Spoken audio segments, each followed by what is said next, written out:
Chapman. Listen on BBC Sounds.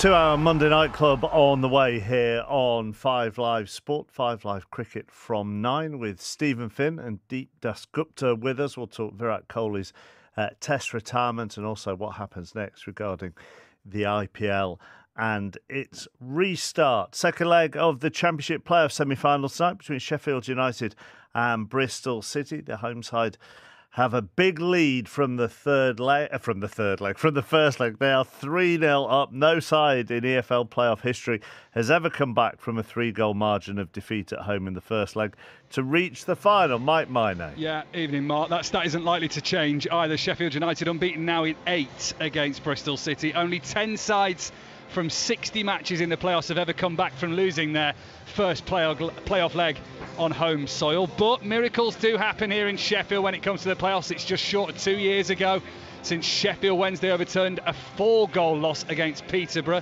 Team news-wise, 2 changes for Sheffield United. Rhian Brewster and Tyrese Campbell go to the bench with Tom Cannon and Andrew Brooks coming in. For Bristol City, 4 changes. Dickey suspended after his red card in that first leg.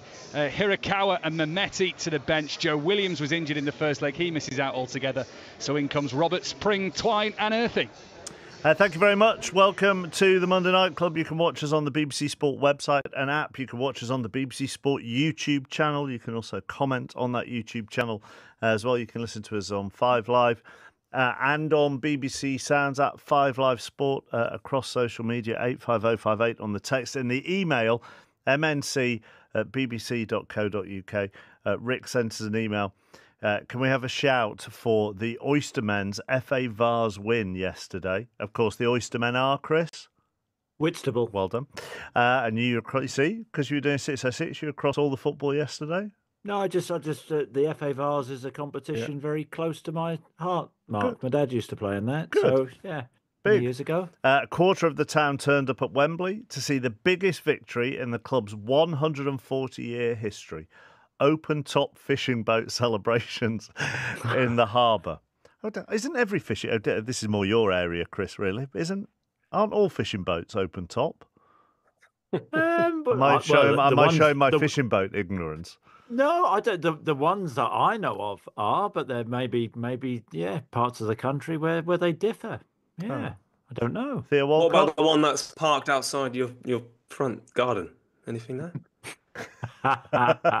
Well, no. I'll maybe mine. I'll have to work a few more years for that to happen. Theo Walcott with us, Rory Smith with us as well. A lot to get through tonight. Carlo Ancelotti is the new Brazil manager. Trent Alexander-Arnold and the reaction to him at Anfield. Mikel Arteta's comments about Arsenal over the last couple of weeks. Ruben Dias's comments about Southampton. What on earth is going on with Manchester United and Tottenham? There's probably Real Madrid to get into as well.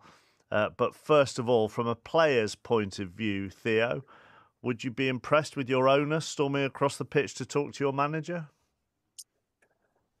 Look, I mean, at times players don't even end up actually meeting the owners, to be honest. There's at times you don't really come face to face with them. I think it's an interesting one because obviously he's a man in charge of everything involving in the club, but the football side of it, I understand his passion and everything, but this is where I feel it needs to be done behind closed doors. Look, you understand that he's frustrated, I get that, but I just think visually, I feel it's wants people to talk about him, and I get it, but for me it's something that needs to be done in the background. No one else needs to see it, no one else needs to be comment on it, and it needs to be put to bed. But would you rather then have an owner who cared as opposed to an owner who was absent as a player? Do you know, I would personally prefer an owner who would be more invested in coming to see you at training, right. If it's up and around the place, even if it's in the gym, even if it's on the training fields. Match day, you know, to be quite frankly honest, I wouldn't want to do anything to do with them because that's our domain. That's where we got to do our work. But as an owner, if you want to see what everything's right going into games, go watch them in training. Go see the way the manager is around the players, where the players actually respect the club as well, and that you'll get more of a sense for how it's like as a football club at the training ground. I think football games are always very emotional, and I think it's hard to judge, the characters, in that sense. Me personally, I don't know how you feel about it, Chris. I actually don't mind what he did, Marinakis. I do understand what Theo says, and I do take your point. But as you quite rightly said, Mark, there are a lot of owners, I think we've discussed on the Monday Night Club over the years, who don't really give a damn about their clubs. That all they're worried about is money. And Marinakis, I think, what was the motive for him storming on the pitch? And I think there was a real overreaction yesterday in the way people sort of viewed this. It was because of it wasn't because of anything tactical, which Nuno did badly or whatever. It was because of a misunderstanding between the medical team, Awonyi, and Nuno. And let me give you what Chris, not you, somebody else, Chris, put on social media, and then because this probably backs your point up a bit here, Chris. So on social media, Chris said, Marinakis is 100% in the right. Dress it up how you like. We've bottled it. A window as a Champions League club with our PSR position could have been club changing, and we've blown it due to abysmal game management. He has every right to be angry. He's a winner, and it shows. I wouldn't say they've bottled it. I think they've faded. No, he didn't. He did say bottled it. Sorry, he did. Yeah. So, but that's a fair viewpoint. But what happened? When they were subbed out basically, or they were making their final substitution. You have three windows to sub on a player. And Awonyi just crashed into the post. It was an offside. The offside should have been given. It was a clear offside. That wasn't. And this is the frustration with those incidents when the assistants don't flag, and then he crashes into the post. It's nasty. But I was at the game. So Nottingham Forest are making a substitution. And Nuno puts his thumb up to Awonyi and the medical team, and Awonyi and the medical team put their thumbs up back to say, "Yeah, I'm okay. He's okay. He's going to come back on." And sort of with the way the situation of the game, Leicester had obviously got back into it, so there was Awonyi had just gone on, and so Nuno was thinking, well, we'll put Jota Silva on it for Elliot Anderson, and he did that. So he put him on, and then like 30 seconds later, Awonyi is lying down on his back, and you're thinking, well, how's he going to go on? But they've already made the substitution, so that's why Marinakis was angry, and Nuno was so sort of calm, for the remaining 7 or 8 minutes. If that was Alex Ferguson, and that was Andy Cole or Dwight York who have done such a thing, I can imagine Sir Alex Ferguson running along the touchline and throttling them, because Awonyi, when he hobbled back on the pitch, they were a man down. He couldn't move. That wouldn't have helped their fitness to get them back on, would it? It does kind of showcase the shortcomings of the thumbs up as a method of communication, don't you think? Just what were Awonyi and the medical staff trying to convey? But it was clear, Rory. Was it like when you see a friend of yours in who's driving, you sort of give them the thumbs up to say hi? Yep, nice to see you. Yeah. What were they trying to convey? What did they think? Why can you not have players? Why can you not have the guys on the sideline? Because they do this at grassroots levels. When a player gets hurt, for instance, they say, right, can you just give me a few laps, just see what you think? Why wouldn't they not just test it? It's such a simple dynamic, but they so quickly want to get these players back on it. And in the meantime, nothing happens when that player's off anyway.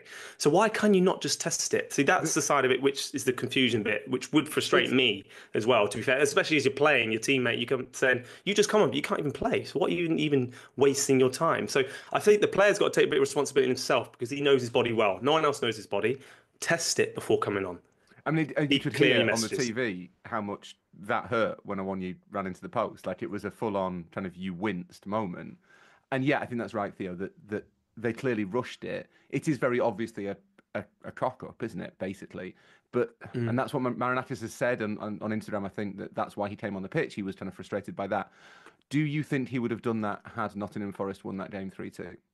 Because I don't. I think it was much more targeted. But they didn't. It was what was at stake. And no, but that's what I mean, the context may have been the frustration because they're third in the Premier League and cruising, and they have fallen away. Earlier the guy said they bottled it. I'm not so sure. I think they've just their season has fizzled out a bit.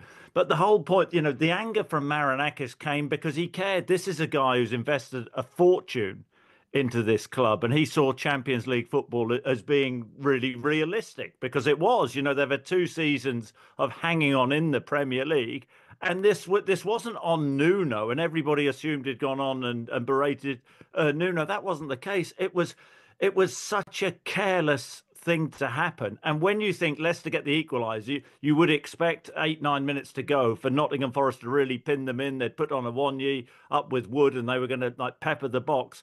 And that couldn't have been the case, because Awoniyi, he just wasn't fit when he went back on. So that was stupid from Awoniyi, stupid from the medical team, as you and Theo have quite rightly pointed out. Well, it was. Well, he's all right and he's not all right. So if I do that, are you all right, Chris? Yeah, but we don't. I'm all right. And I'm not. Well, I'm not here to debate the merits of a thumbs up, but it's more the kind of like. I think Theo's right, really, in all of this. If you think you're all right, he never once tried to run, did he? Actually, I mean, that's. If you think you're all right, try and run. Surely that's what. But if a player then says, and we don't know whether he said I'm all right or not, but if he says he's all right, what was he doing? Saying hi to no, Nuno? I don't know. Hiya, Nuno, how are you? No, but I don't know whether we don't. It was the medical staff who put the thumbs up. It's just what. No, and Awoniyi. I was there. Awoniyi did it as well. Were you in the Forest then, Chris? You're better than that. You're better than that. No, I mean, the other thing, it was in the first minute. It was in the first minute of second half stoppage time. It wasn't like there was 20 minutes to go. But as much as you can understand Marinakis' frustration and I'm sure Nuno's frustration with a miscommunication, and I'm the same as Chappers, I'm a little bit reluctant to say that the doctors were being stupid. I think it's clearly just a misunderstanding. I'm not sure that excuses Marinakis marching onto the pitch. And as much as the Chris the Forest fan, the other Chris the Forest fan from social media, said kind of he's 100% right. He's put all this money into the team. This is the flip side of what you get with Evangelos Marinakis. That in Greece he paraded in front of the Panathinaikos ultras with an Olympiakos scarf on, which is that is a derby that is played out at considerably higher intensity than the East Midlands derby, and he is there to be provocative, and he is there to kind of rub it in Panathinaikos faces. This is the side of him that you get, as well as the money and the passion and the commitment. Is Marinakis thinks it's about him. He is an owner who thinks the club is his. It belongs to him. I'm not being funny, Rory. I'm not being funny, Rory. But you'd on current evidence, you'd take that every day of the week, bearing in mind where Forest are now compared to when he took over. Oh, we've got a bit of a bolshy owner who likes to wind people up and gets a bit angry. Well, we'll have that, thanks, rather than an owner who leaves us 18th in the Championship. That's fine, Chappers. Yeah, take your point completely. And it's obviously, I'm not saying that there is any world in which a kind of absentee landlord owner is preferable. But what happens if, and it's only if, Marinakis is really annoyed with Nuno and decides that they have bottled Champions League qualification and sacks him? What happens then? Do we then talk about a good owner? That wasn't the case. That wasn't what happened yesterday, and that's this has been misinterpreted. And here's another one, Rory. Would you? I mean, as a football fan, would you prefer to see an owner storm onto the pitch and show that passion, or would you prefer the Glazers? I don't think it's a binary choice. I think there are other types of owner. I think owners, to be honest, should be a little bit like Victorian children. Seen and not heard. I don't understand publicly why you would. I think it's really unhealthy for football if owners turn themselves into the central characters, because you are. Is this not what we talk about the whole time? That clubs are social institutions. They belong ultimately spiritually to the fans. The players and the managers are passing through. So are the owners. When they sign up, when they buy the clubs, they say, "Oh, we're custodians of the great flame, of the great spirit of this team." And then they're marching on the pitch because they don't like a decision. They've got giant golden thrones installed at the City Ground. That's not. This isn't good. That even the Birmingham owner giving the team a dressing down after which FA was it, the FA Trophy final? Which one was it they lost to Peterborough? Yeah, the FA Trophy. Yeah. The EFL Trophy. EFL Trophy. Yeah. The what I think of as the Papa Johns. That is not. It's unbecoming of an owner. It's not. This is not a sport that is defined by owners. They should not be the central characters. And to be honest, we should not be building them up to be the central characters. I think as well. Do you ever get angry? Do you ever get annoyed? Well, you got to understand as well, as a player on that pitch who's obviously played that 90 minutes, and they understand it's frustrating for themselves, to then have the owner come on, and then you got to act in a certain way because you have the man who's in control of everything that goes on in the club. You can't lose your head as much as you want to, but he's allowed to do that visually of everyone. And I just feel that was a bit, as a player, I'd feel really uncomfortable if that happened, if I was put in that situation. And I'm not someone before to have confrontations, but certain players might. And then the backlash of that. But Nuno, I felt, dealt with it incredibly well, considering, because no one expected them to be there where they were. Did Marinakis expect them to be in the Champions League? Not you. Damn right he didn't. But I get the frustration, but I just feel like it needs to be behind closed doors. Personally. Does it depend, Theo, who the owner is and what their personality is? So I'm thinking, obviously you were at Everton where the late Bill Kenwright was synonymous with that club for 20 years. Now, Bill Kenwright and more. And Bill Kenwright got a lot of criticism from Everton fans at times. Bill Kenwright was an Everton fan through and through and obviously cared. He may not have made the best decisions from time to time. Now, if Bill Kenwright had come to talk to you in the way that Bill would talk to you, is that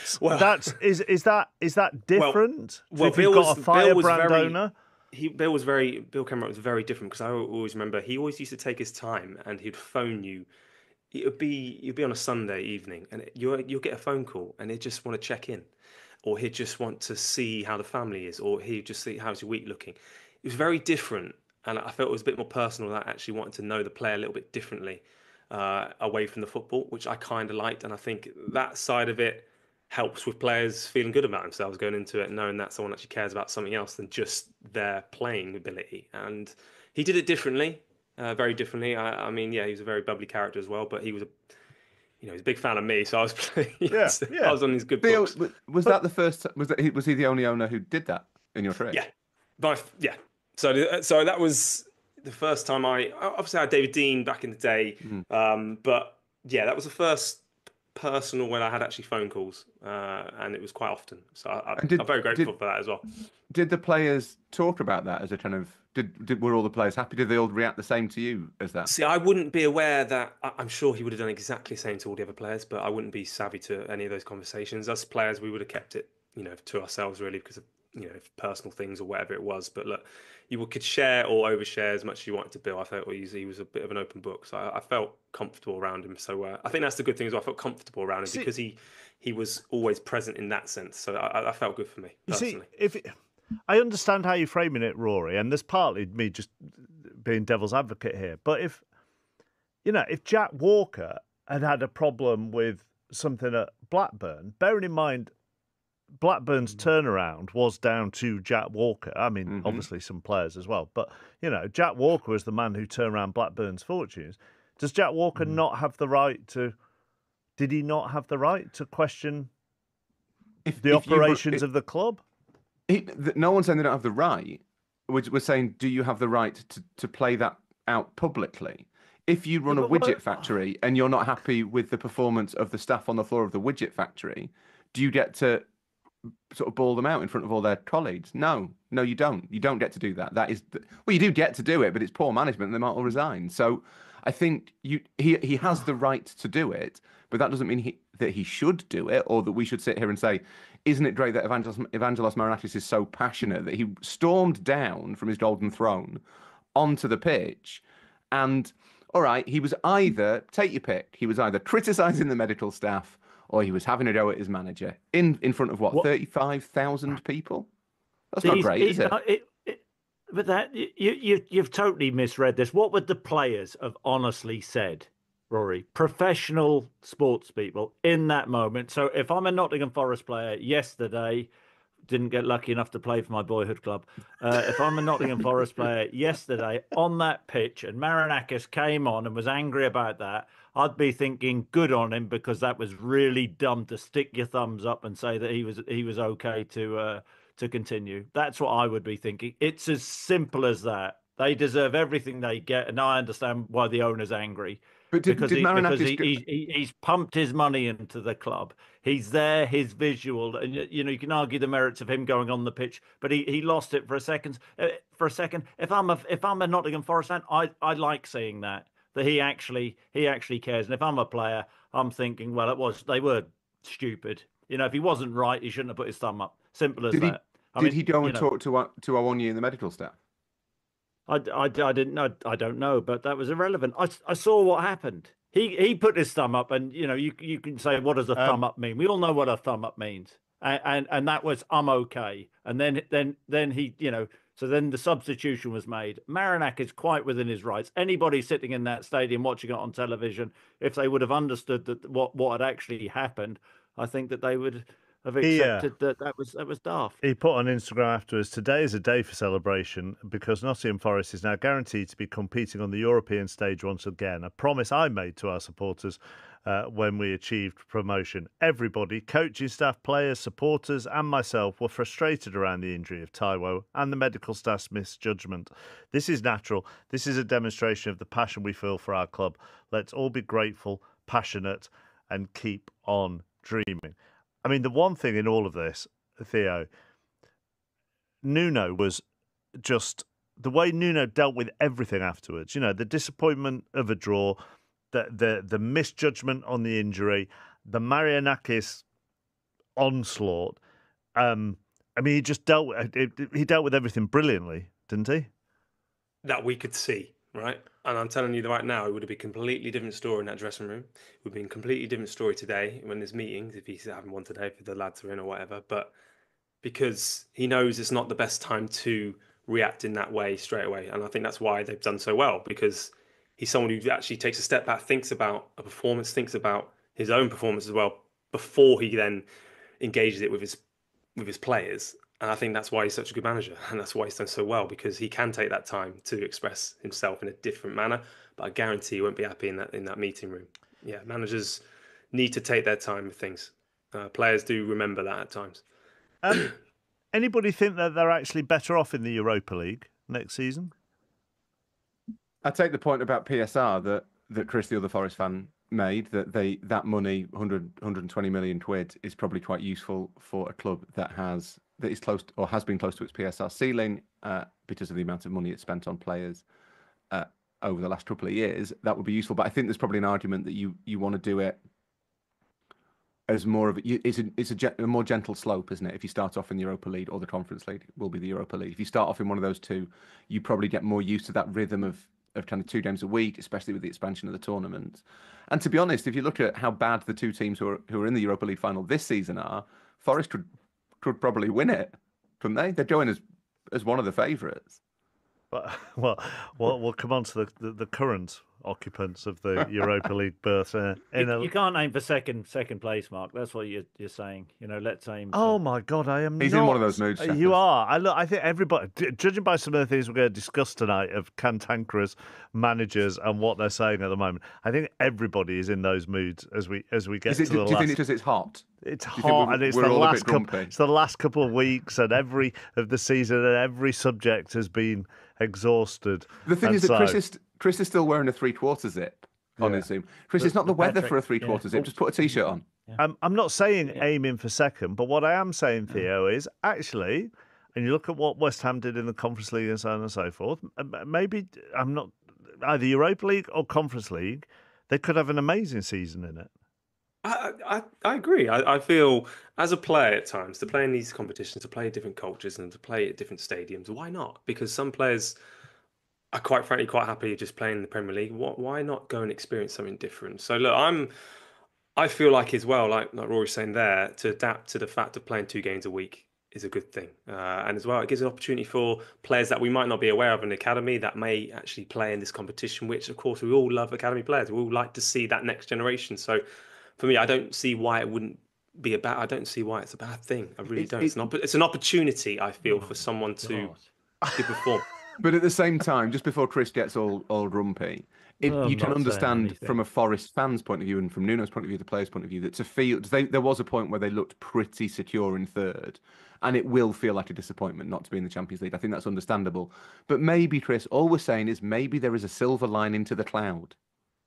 Yeah, but I agree with what you said, because where they were in the Champions League spot, it's not like, they've just rocketed up and in a Europa spot. It's where they were, and the disappointment. And Mark, you've gone from second to third because you've chucked the Conference League in there. First it was Champions League or Europa League, and then you threw the conference in. Who aims for third? Come on, you're better than that. Thank you very much for your comments on YouTube or on text. God, this is going to be a long. How long we got left? Another 90 minutes. And obviously, people who lived through the 80s and 90s are very keen to make a point about one individual in particular. Gucci on YouTube. If Brian Clough was still the manager, Marinakis would have found himself on the end of a right hook. Andy in Nottingham on text. Our greatest ever manager punched a couple of fans on the pitch. The owner having a shout on the pitch is barely an incident around these parts. And Paul in Toulouse on the text, which is 85058. It has become clear this evening that Rory has never been anywhere near a widget factory. 85058 at 5Live Sport, MNC at bbc.co.uk. If you want to send us an email. There is one final thing on this, then we'll move on to Trent Alexander-Arnold. From a slight pedant's perspective, Rory, and Kieran Maguire put this out on social media, that he thought it was odd what happened on the pitch, given that a blind trust was set up to run Nottingham Forest a couple of weeks ago. So that removed Marinakis from control. So in theory, he actually had no right to be anywhere near the playing surface. Yeah, and this is obviously because Forest will be in Europe next season, we know now, and possibly in the same competition as Olympiacos, the other club that Marinakis owns and runs. I haven't checked the Greek Super League table. That's my fault. I apologise. I don't know whether they'll be in the Champions League or the Europa League. It's normally the Champions League. It's almost like UEFA's rules on owning more than one team don't really work. That's what I would say. That it's almost like all of the little things. You had it with the Red Bull clubs as well. They moved some people around and said that kind of the boards had no football control over, the Red Bull Leipzig board members, who were exactly the same people as the Red Bull Salzburg board members, actually were completely different, and there was no relationship between the clubs. And UEFA just went, yeah, that's fine, just great. Maybe they gave a sort of an ambiguous thumbs up to it. Because what we've learned here is that the thumbs up can be really ambiguous. Rory Smith, Theo Walcott, Chris Sutton on the Monday Night Club this evening. Let's talk Trent Alexander-Arnold yesterday, who was brought on at Anfield during the 2-2 draw with Arsenal. And did receive some boos. We'll start, before we get the thoughts of everybody, by hearing from Arne Slot. I've said to everyone, every interview I had, the good thing about living in Europe is that everybody has the right to have his own opinion, and you can express it in the way you want to. That's why living in Europe is such a privilege. One of the reasons why it's such a privilege to live in Europe. And today I heard, like you heard, mixed opinions, and but the only opinion I have is I owe it to the players, I owe it to the fans to win a game of football. And if Conor Bradley can't go on because he's tired, and I have Trent Alexander-Arnold on the bench, I bring him in because we want to win this game of football. And he was very close for us to win it because he had 2 or 3 passes, what makes him so special. And so for me, it's quite simple that if I want to win, I bring him in, and that's what I did. And for the fans, they are entitled to have their own opinion. I would imagine he would be pretty upset about that, though, having been here for 20 years. I'm not too sure, because like you said, there were also a lot of people that were very positive, and longer it went on, I think when the moment he took a free kick, I didn't hear anyone being negative anymore. So I'm not too sure. I think he was the first one to say that he accepts the reactions of every single fan. And but he also prefers us not to be distracted by it, and I think that's what you saw today. The team was not at all distracted. We were trying to do everything to win a game of football. Even when he came on and the reactions were mixed, still the team was ready to fight to bring the win over the line. So that was Arne Slot. Let me read you what a couple of Liverpool fans on the BBC Sport website club page have said. Ben, left on a free to a team that had beaten us in 2 Champions League finals, refused to do media for the last 2 years, signed Real Madrid shirts last year, says he wants to captain the club, but then says he preferred the Ballon d'Or. I think we were quite right to boo him. Carl, fans are right to boo him. 99% of Scouse Liverpool fans get it. It means something different being part of the city and the club. all these fans saying it's wrong are generally out-of-towners who simply don't and can never understand. If you don't understand the boos, then it's clear this is not your club. John Gibbons from the Anfield Wrap joins us. So do you understand? I genuinely, I don't mean to set you up here. I'm not trying to set you up. But do you understand those 2 points? A little bit. I think there's a lot of false narratives being thrown in.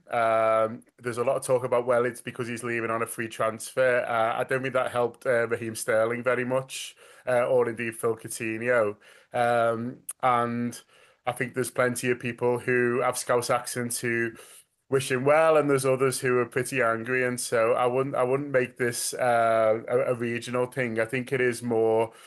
Some people are very angry that a player that they like and a player that is from the city is leaving, and that is sometimes the way it goes. And I have to say as well, it came through yesterday that whilst there were the boos, and the boos were loud, but boos tend to be loud, there were others who then tried to drown out the boos, weren't there? Yeah, I was on the cop, and it was a real mix. There wasn't too much booing around me, but you could obviously hear it. And then there was others who were getting pretty angry, and that anger ranges from this just isn't the right thing to do. That people just saying this is what Liverpool fans should do. To he's wearing the shirt, so you support him. To other people who just genuinely think that a young man who wants to go and live in another country should be allowed to. And so there's. Even within the people who don't think there should be booing, it's more complicated, I think, than maybe sometimes, it is kind of made out, really. And then there's other people who are just kind of stood there wishing the whole thing wasn't happening, which is probably sort of the majority, really. But standing there awkwardly, which was generally my position, is not a difficult, is a hard thing to pick up on the telly. The sound of that doesn't carry as well. We had a couple of callers into 606 last night who were suggesting, and I hadn't thought of this was a sort of age thing.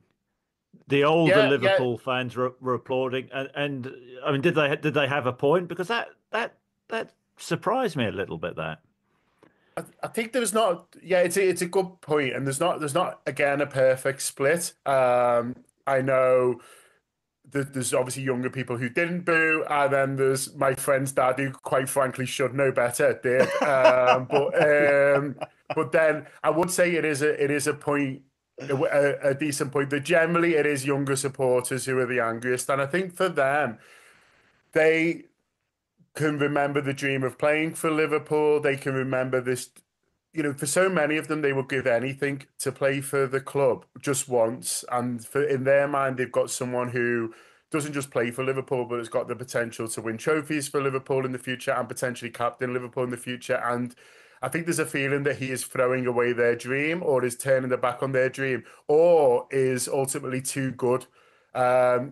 I think the worst thing you can be accused of in Liverpool, and I'm sure it's not the only city, but the worst thing you can be accused of in Liverpool is, oh, you think you're too good for us, do you? And I think there's a little bit of that going on with Trent at the moment, especially with the younger generation. Do you know what it is as well for me? I think the underlying question is as well, is Trent okay?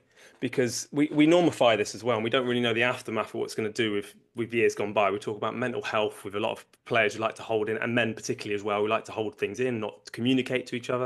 And obviously his teammates, Robertson's come out and he's protected him in the right way, which he should.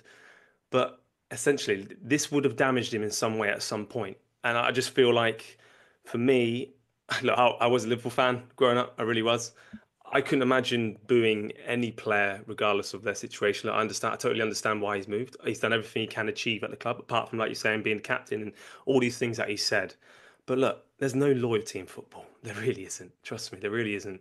And being part of of that is, for me, I just found it quite disturbing. I really did. I found it quite really uncomfortable. I found it uncomfortable. Were you booed when you went back to Southampton with Arsenal? No. And I scored twice against them. I wasn't booed. Right. One time there was no fans, so I couldn't get booed. Well, right. Okay. Were you booed? Were you ever booed when you went back to Arsenal? No. Okay. Never been booed. Right. Never been booed. Okay. All right. I don't mean wow that I'm surprised by that, but Only Tottenham. Tottenham booed me quite a lot and say some other things. But you expect that, don't you? Exactly, but that's fine. That's a different thing.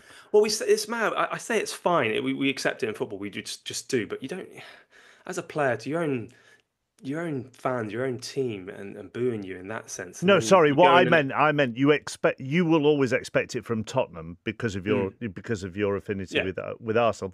They're not yours, are they? Whereas they're complimentary boos. Yeah, that's what they are. Yeah. Anyhow, yeah. I just feel as well.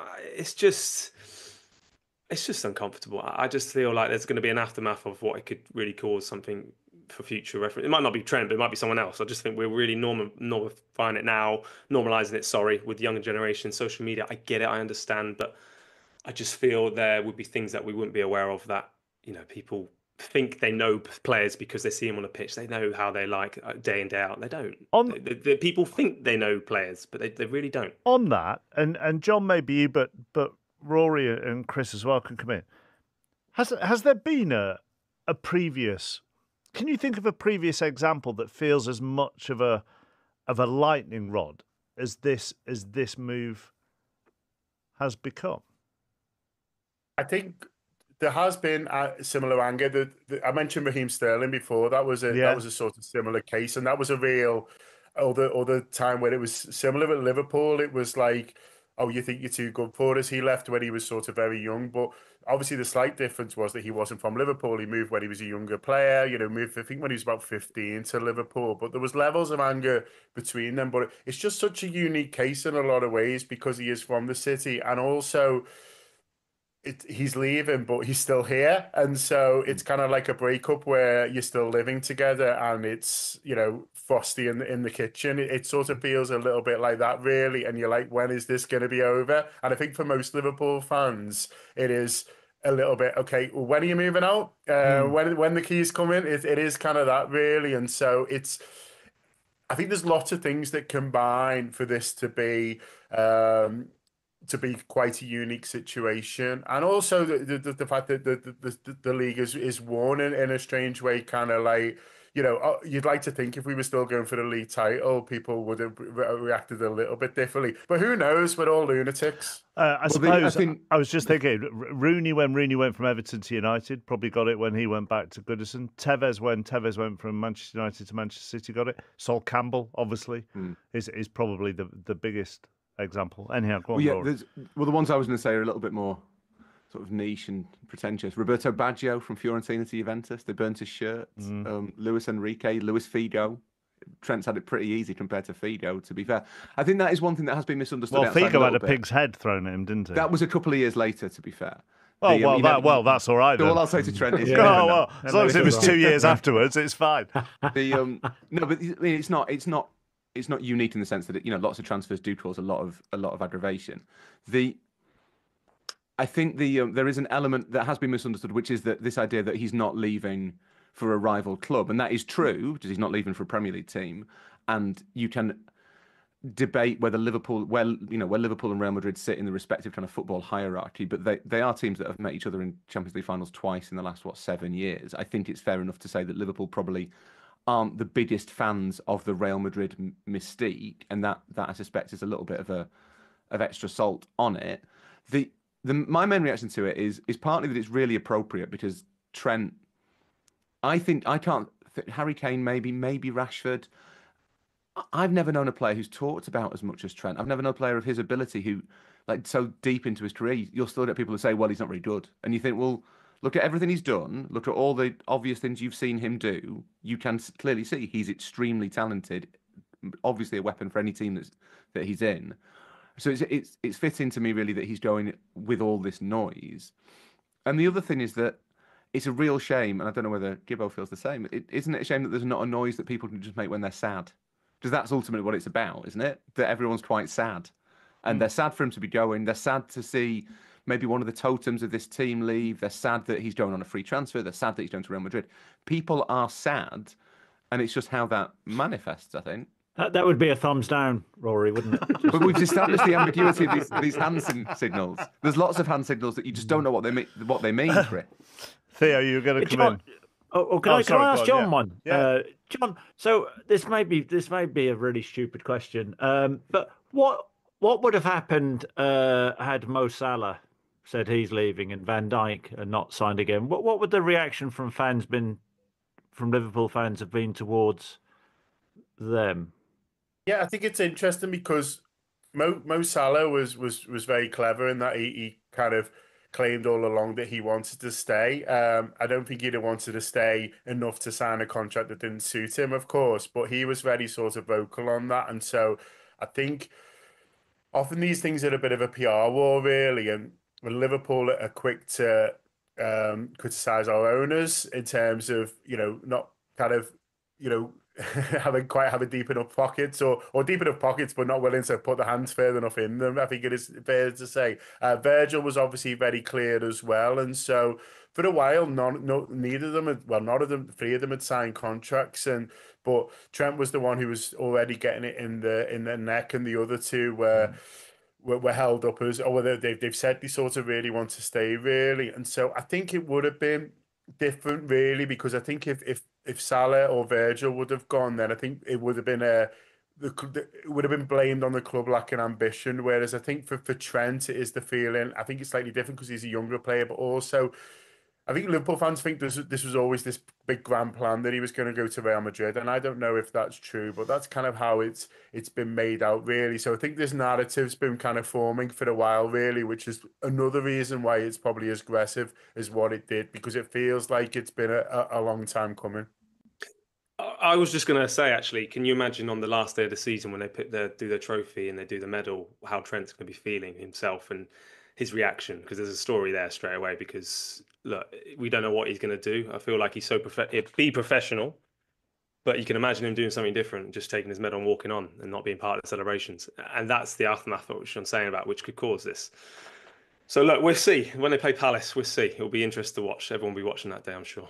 Yeah, I mean, what I would say about Trent yesterday is that I thought he played well, and when he came on, and he wasn't like, it wasn't like he was overcompensating or anything. He wasn't like, sometimes you could say, "Oh, I'm going to show them." I thought he played a normally high level performance, and then after the game, he did a bit of a lap on her and hung back a bit, and got a bit of stick for that, but he took that, and I thought that was actually pretty brave of him, and I think it was acknowledging the people who were trying to support him, even though he knew it would be a bit of a lightning rod to the others. And so I thought that was,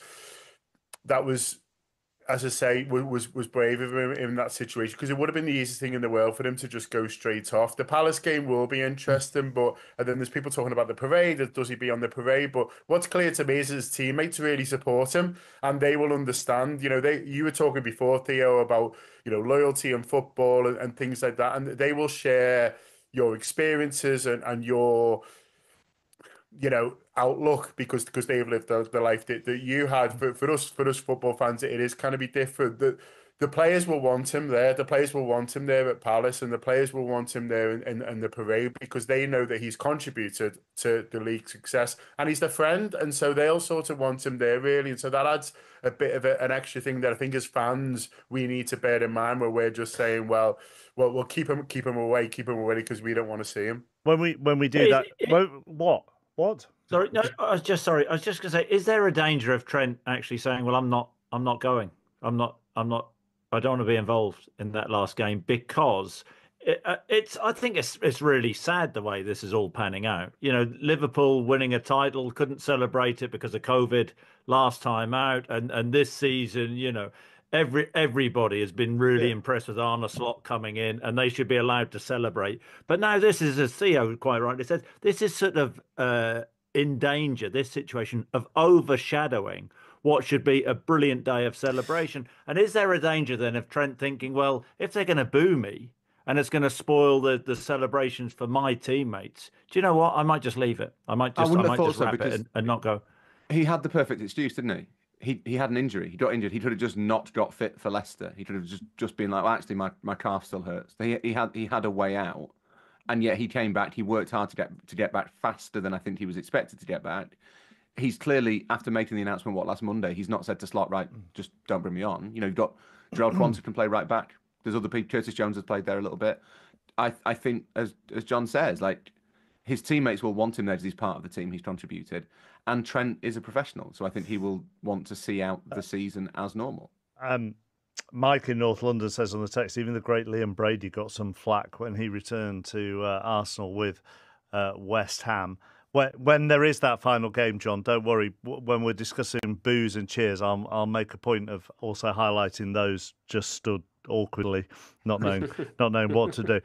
Just a final one, because we're going to move on to talk about Mikel Arteta. And there was a massive banner at Anfield yesterday which had Mikel Arteta in a bridesmaid's dress holding a bouquet that said, "Always the bridesmaid, never the bride." Has he become the number one arch villain in a cartoony way for the Liverpool fan base now, or will Guardiola still be ahead?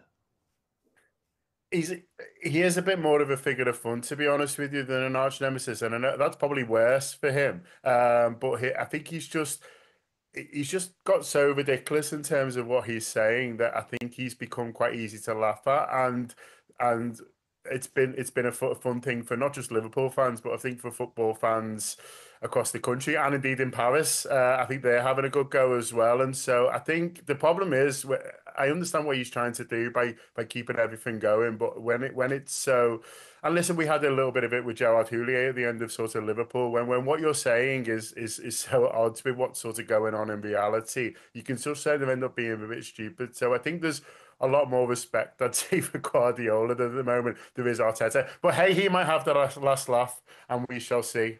Maybe he will. Thank you very much for coming on, John. You seem to be incredibly available since Liverpool won the league title for any show that I'm doing. But thank you very much for coming on. See you soon. See you soon. Cheers, John Gibbons from the Anfield Wrap. Some of the things that Mikel Arteta has said, we were discussing this on Premier League Sunday yesterday, Theo, but after being knocked out by Paris Saint-Germain, Arsenal are 100% the best team in the Champions League. Going into Sunday's game at Anfield, Liverpool have won the title with less points than we have in the last two seasons. With the points of the past two seasons, we have 2 Premier League titles. Is it faintly ridiculous?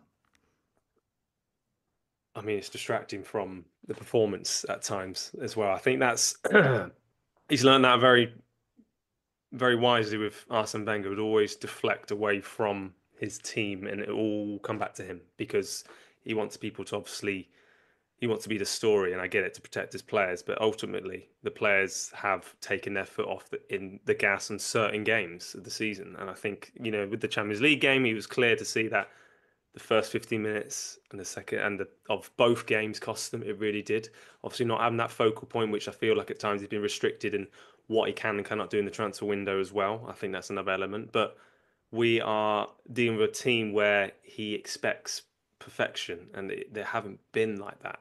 And I think he'll be clearly saying that to his players. We know this because, he talks about, he likes action instead of reaction, and that's not an Arsenal way. And they've gone away from what he's been all about, and it's been a different kind of Arsenal last few weeks. It's really taken the ball off their eye off the ball. They really have, and I think that's really clear by the performances recently. But look, they did it obviously without Declan Rice of Liverpool, so not too bad considering they're champions, right? Chris? I think that he's sort of really feeling the pressure. I mean, so he must be. I mean, the stuff about the Champions League, best team in the Champions League, I mean, was just utter nonsense. And even the stuff, if you don't win it, you have to be the best of the rest and what have you. I don't think Arsenal fans really want to hear nonsense like that. This was the season where they were going to make the next that next step in the Premier League. And he said himself, I think, to sort of try and rectify the thing he said about the Liverpool points situation, he said that they're taking a step backwards, and that would be a worry for me. But I think I said last week on the Monday Night Club, I still feel they're a club moving in the right direction, Arsenal. I don't think they're far off it. The problem is this sort of Groundhog Day from last season and Groundhog Day from the season before? Arsenal are a nearly club, but I think there are things he can affect and should have affected, and the striker situation being the most obvious one. That he should have bought a striker in, he didn't, and that's that's an issue which everybody's saying it, which they will need to rectify. It's a massive summer for him. James Gearbrand wrote in a brilliant article in the Times on Arteta, which is really thought-provoking. But he said, Rory, in this, at times this season, Arteta has given the impression of a man who sees football as an academic exercise that owes him and his team the justice of a perfectly fair, logical, predictable environment in which to acquit themselves. Yeah, I think it's a good point. I think the key bit there is that sense that football owes him something. That seems to be the thread through a lot of those slightly strange statements that he's made in the last few weeks. And I think that you understand that, in the aftermath of the PSG defeat, he's really disappointed. He's really hurt. They were so close in both games. They created a load of chances. Another day they score early in the Parc des Princes, and it's a totally different game. You can understand why he is eager to not lash out, but like to kind of project the reality that he would like to be true. And it's a Guardiola trick as well to kind of remind everybody of your legacy. That is a thing that Pep does all of the time. There was, what was the thing about 7 straight semi-finals after the FA Cup?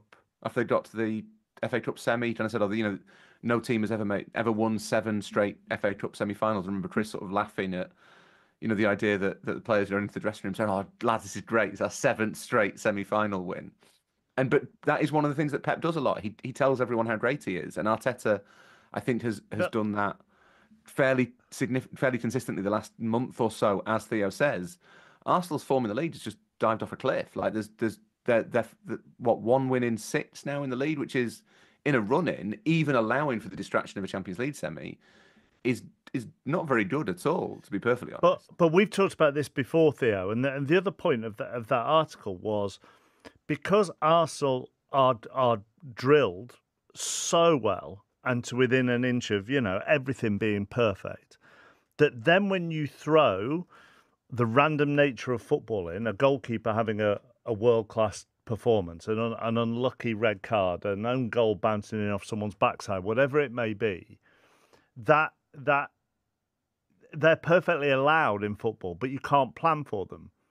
And therefore, they then become an excuse rather than you taking responsibility for whatever failure it is in not actually getting over the line in a certain game or a competition. That was the whole point of it. Yeah, I mean, it's in the same pattern as players as well. Particularly, I would say, younger players that would always want to try and maybe find an excuse. And it's the pattern that, I've said this to you in the past, the team's a reflection of the manager. And we're saying about Arsenal have taken a back step in the last month or, 6 weeks or so. And the manager's been a big part of that because he's gone away from what he's about as well. And that's the reflection. It's coming back into the team. And they have been at times very frustrating to watch. Obviously I've been watching quite a lot of them, of course, and becoming a little bit too predictable without that number 9, that focal point, not having that player that would do something out of the ordinary. And I think it's just, it's been a really hard, mentally tough season for Arsenal to face the fact that he's just disappointing because of the point situation where they're at.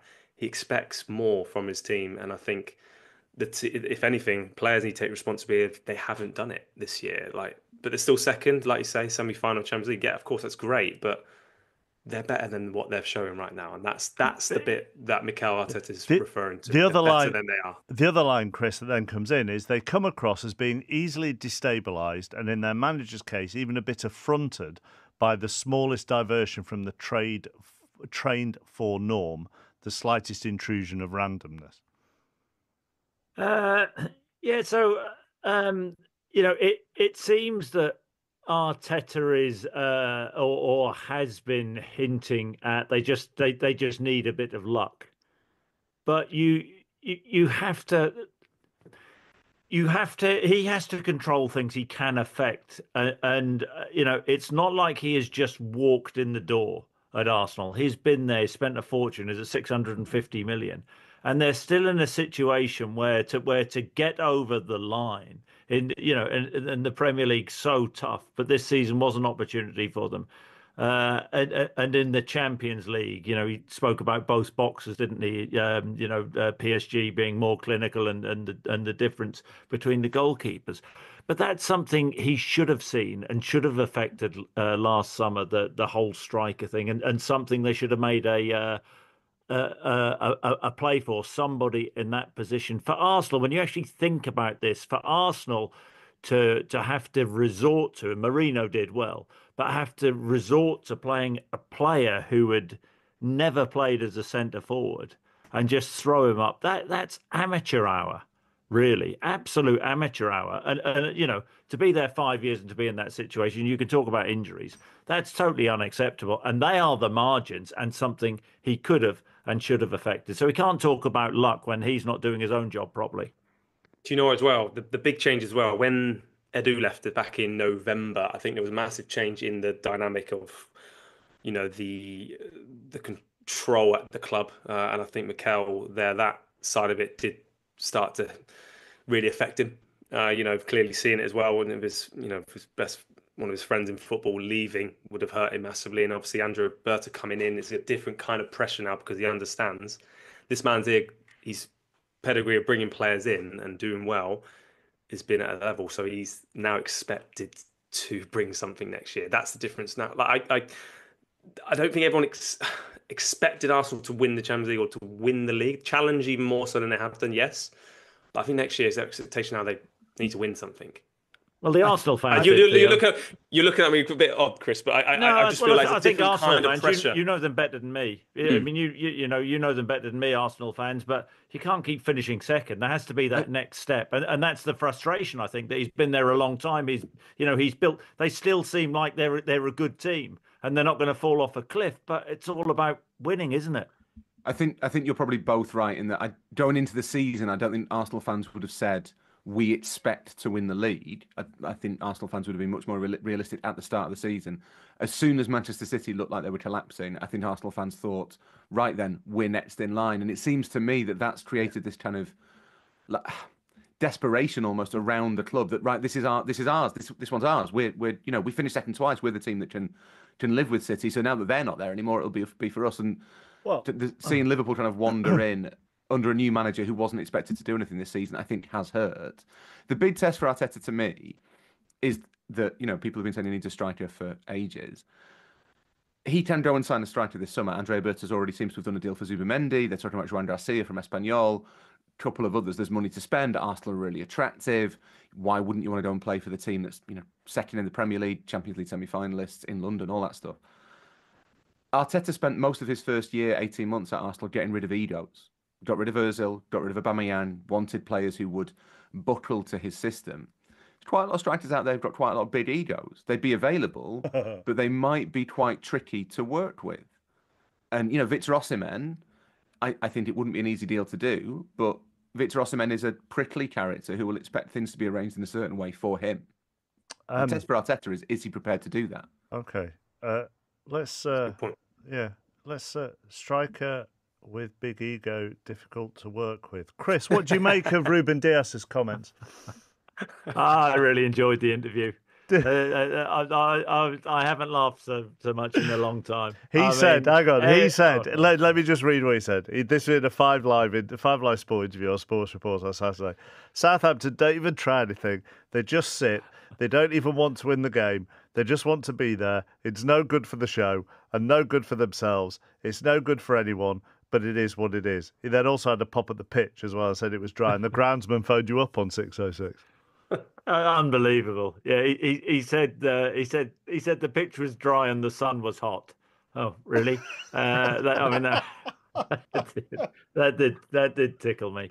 Nobody knew that. And the groundsman, the Southampton groundsman called in 606, said they did everything they could. They watered it before the game. They watered it at half time. I mean, classic case of sour grapes. Every excuse under the sun. That sums up Manchester City this season, where they just haven't had that ability in games to be as ruthless as they once were, and he took it out on poor old Southampton.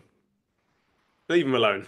I mean, I totally agree with you, Chris. Totally agree. What are they meant to do, Theo? What are they meant to do in that situation? Look, you hit the nail on the head. Look, what are they meant to do? Southampton, they are playing a way of just beat us. They got a point, and you get anything out of those games, you're happy with. You know, particularly when you're right down there, it just says more about, like Chris was saying, Man City trying to find a way. Look, they play the system, they play that way. beat us. They couldn't beat them. It worked. Why not take a point against these teams? So it's just, again, it's emotions after games of players maybe saying things that they, not really thinking about before and pausing. But yeah, I totally agree, Chris. It's tickled me as well. To be fair, Rory, Guardiola actually disagreed with Diaz afterwards.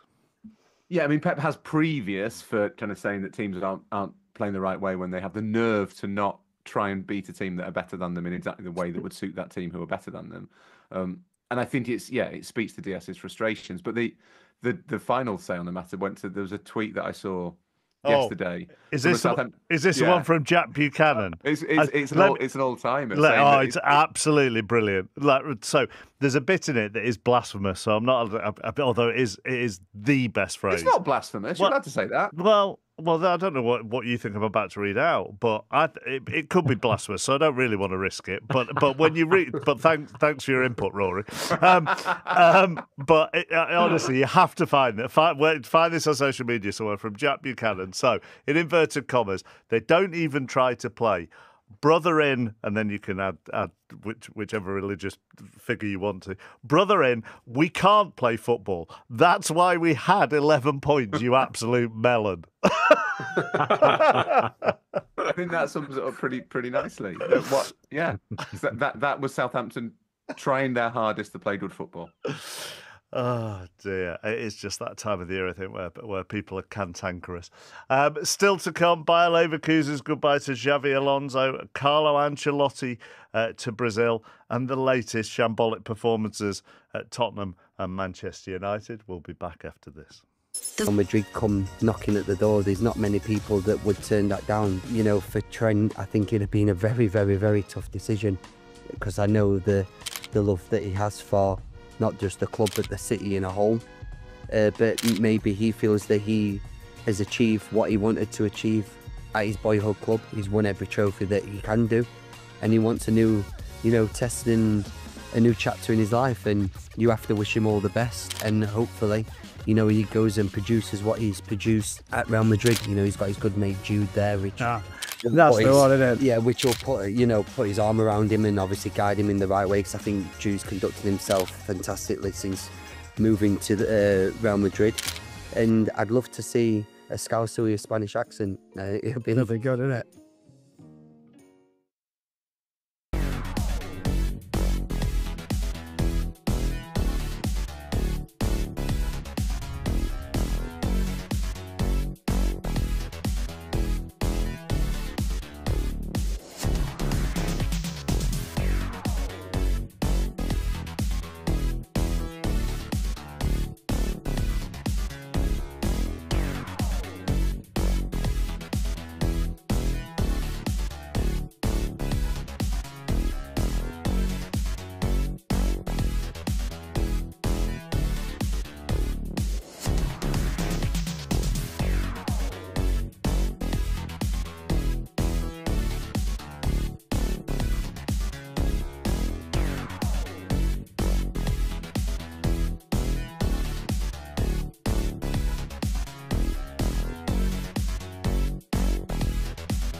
This is 5 Live Sports. The Monday Night Club with Mark Chapman. Listen on BBC Sounds. 5 Live Cricket's come at 9 o'clock. They're underway in the second leg of the Championship playoff semi-final. Sheffield United against Bristol City. Mike Minay. 0-0. First shot of the evening did go to Bristol City. Scott Twine just wide of the right-hand post. Sheffield United, through Tom Cannon, have had one over the bar. Good atmosphere, as you'd expect, as Bristol City come in with a header from Ross McCrory. Goes behind for a corner as well. Cross came in from the left. It deflected on his header. Good atmosphere, as you'd expect, particularly from Sheffield United, roaring on every challenge at the minute. Harry Maguire's in the building as well to watch his former club. Might be playing them next season. And no, I don't mean United in the Championship. 0-0. Thank you. That's what we're going to come on to talk about next on the Monday Night Club. Rory Smith, Theo Walcott and Chris Sutton are with us. Tottenham and Manchester United lost their 20th and 17th league games of the season, respectively, on Sunday. They're now 17th and 16th in the Premier League. Plenty of discussion and debate about whether league games are meaningless at this stage of the season, and whether just by saying we're in the Europa League final justifies the shambles of the... I did more than blaspheme then. Justifies the shambles of the past few weeks. If you're paying 40, 50, 60, 70 quid to go and watch this every other week, do you deserve better, Rory Smith? Yeah, I think it's a really interesting one, because in the big picture, you can understand, at least in theory, why Postecoglou and Amorim should have said, right, our shot at salvaging the season now is the Europa League. So what happens in the Premier League is kind of immaterial. We can use it to rest players, or we can, dial down the intensity or whatever.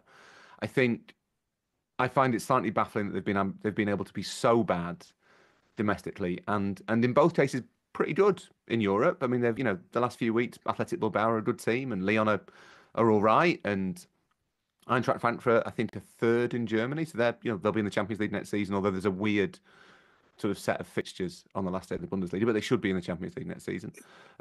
These are impressive teams to beat. These are good performances. Spurs especially have been really smart in quite a lot of their European performances in a way that they're not domestically. So I don't really understand the discrepancy in form. But at the same time, do you not have a duty to the people who are going to games to remember that the small picture as well as the big picture, that there are people who are in the stadium watching their team and don't necessarily want to pay 60 quid to watch your team trying to go through the motions. They've got a more important game on Thursday. I think it's a really interesting tension. Do you feel like as well there should be a gesture, particularly at football clubs or players as well? Maybe they should just say, look, the last 3-4 games of the season, let's put irons in the pocket and let's sort out some tickets for the fans, or something, do something different. It's like when you're playing 18 holes of golf. When you get to the 14th hole, you're kind of done, aren't you? I get the impression it's that kind of feeling with some of the players. I get it. I understand there's more important things they want to focus on, but like you say, people want to see the players play. Look at Crystal Palace, perfect example. They have an FA Cup final, and Eze plays all the minutes. I mean, in fact, they had their strongest team out pretty much. They really did. But Eze is in a good habit of... I think it's important to have players in good habits and being positive. And he's always negative around the place. I get the impression at the start when Amorim came in, I thought, actually really quite impressive character talking. But it's just decreased. The positive energy is just swept out. It's just negative constantly. And I talked about Mikel Arteta reflection, of his players in the last few months. This is the same process. This is such an easy thing to see as players. When you see your manager struggling, goodness me... As a player, is there a fine line? Do you think there's a fine line, Theo, between negativity and realism? I think as well, if you got a group of players or a group of people, and a lot of them being negative, it's hard to try and get away from that. And there's just too much of that around the club. And I think a gesture from the club itself. Look, I understand it's a business. I understand that, but you got to play the game a little bit now. I feel that's the side of it they need to do and change that dynamic to Manchester United right now to help. They reduce ticket prices for the Carabao, don't they? Because they know that there's a pretty good chance most clubs are going to put out youth teamers or reserves or whatever. So if you're basically not taking 3 months of the Premier League seriously, should you still be charging full price? I'm not sure you should. Well, what's amazing about this is while they've made changes, both managers, a lot of changes, but if you actually look at the players in the starting lineup.